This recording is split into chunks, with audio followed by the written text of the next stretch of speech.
c'est Eugénie. Sur cette photo, elle a 16 ans. Elle vient tout juste de débarquer à Paris. Le quartier de l'Opéra, les palais bancaires, ça la change de sa petite ville de Picardie.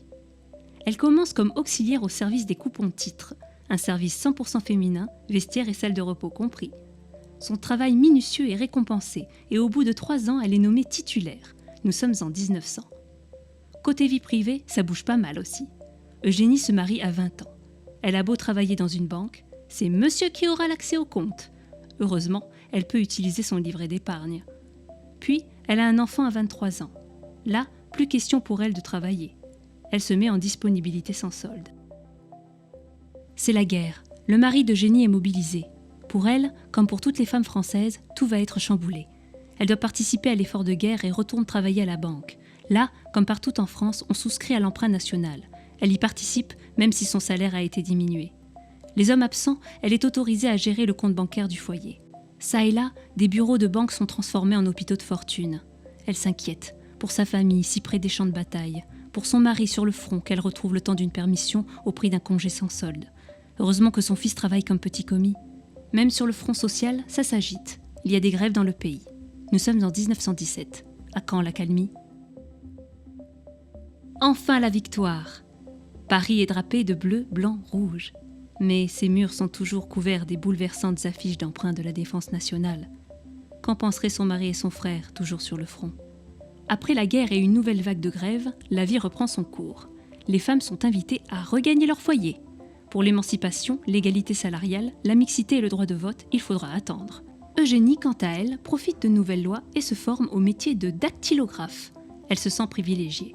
Elle peut changer de service alors que ses amis doivent quitter leur poste. Eugénie s'accroche et s'adapte, y compris aux nouvelles machines de bureau. Eugénie, médaille d'or du mérite. Sur son tout nouveau siège flambeau, dans un environnement toujours trop bruyant, Eugénie regarde défiler ces années vraiment folles. Pendant que les femmes de l'élite jouent aux garçons, la mixité n'est toujours pas de mise au travail. La pression sociale est toujours forte. D'ailleurs, une de ses amies fait l'objet d'une enquête de moralité.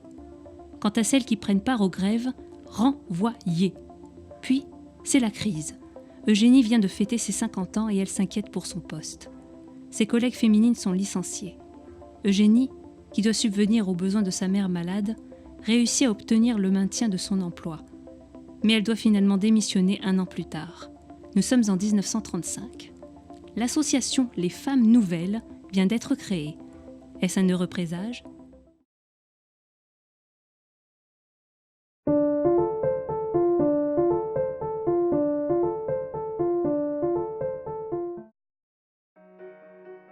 Voici Pauline.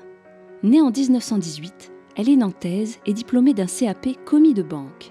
Recommandée par son médecin et avec l'accord de son père, elle commence à travailler dans un centre de traitement administratif comme positionniste. Dans un monde d'hommes, c'est une période pleine d'effervescence et d'espoir pour les femmes. Toutefois, dans son établissement, la mixité n'est pas encore de mise. En 1937, elle profite des nouveaux droits accordés aux salariés et part en vacances grâce aux congés payés. Elle y rencontre André, qui travaille aussi dans la banque. Il deviendra son mari quelques mois plus tard. Mais l'insouciance laisse place à l'instabilité. La Seconde Guerre mondiale éclate. André est mobilisé, puis fait prisonnier. Sa meilleure amie Gilberte, comme beaucoup de Français, prend la route de l'exode. Travail, famille, patrie. Avec la guerre et les lois de Vichy, c'est une période difficile pour les femmes, qui voient leur autonomie remise en cause. Les entreprises sont incitées à se séparer du personnel féminin.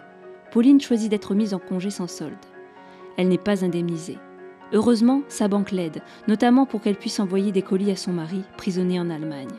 Puis, le vent finit par tourner. En 1944, elle peut réintégrer sa banque. La France est libérée. Son mari revient à Nantes. Les femmes ont de nouveaux droits. Pauline vote pour la première fois en 1945. La vie reprend son cours. Si les conditions de travail sont strictes, Pauline peut profiter du comité d'établissement, notamment à la naissance de la petite Colette, en plein baby-boom.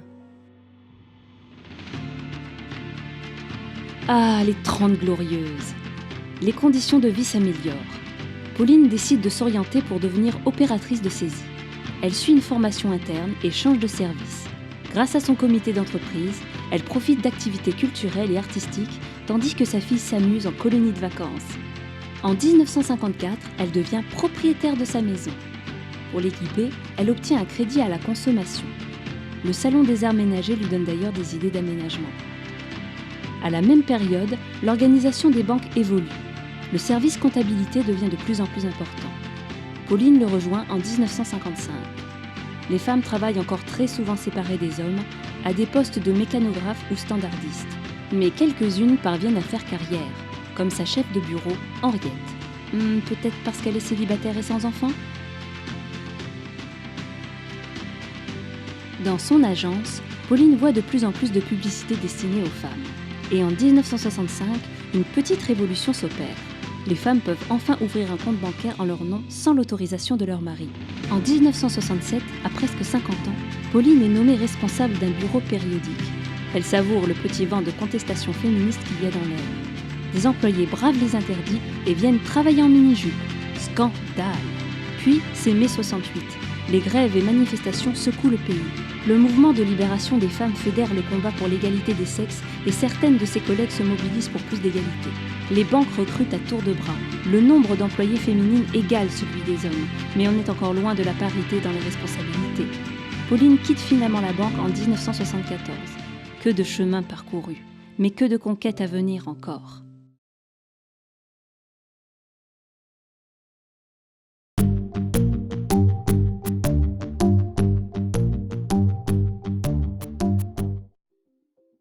Cette jeune femme, c'est Annie. Enfant du baby-boom, elle est née en 1955 près d'Aix-en-Provence où elle vit et suit sa scolarité. Elle doit prématurément cesser ses études pour travailler. À l'époque, les banques recrutent massivement des jeunes pour répondre à une clientèle de plus en plus nombreuse. Alors, Annie répond à une annonce dans la presse locale et sa candidature est retenue. Grâce à sa polyvalence, elle occupe différents postes du réseau d'agences. La banque change, de nouveaux services apparaissent et de nouveaux métiers s'ouvrent aux femmes. Son chef croit au potentiel d'Annie et l'encourage à faire carrière. Elle se forme et obtient son brevet professionnel en 1976. Elle devient alors conseillère et promeut les produits bancaires auprès des clients, masculins comme féminins. Grâce à sa ténacité, Annie a d'excellentes évaluations qui lui valent d'être augmentée et de changer de poste. Lorsqu'elle reçoit des clientes, elles sont choyées. Quelques années après avoir obtenu leur autonomie financière, les femmes sont encore peu à oser franchir le seuil d'une agence. En dehors du bureau, ça bouge.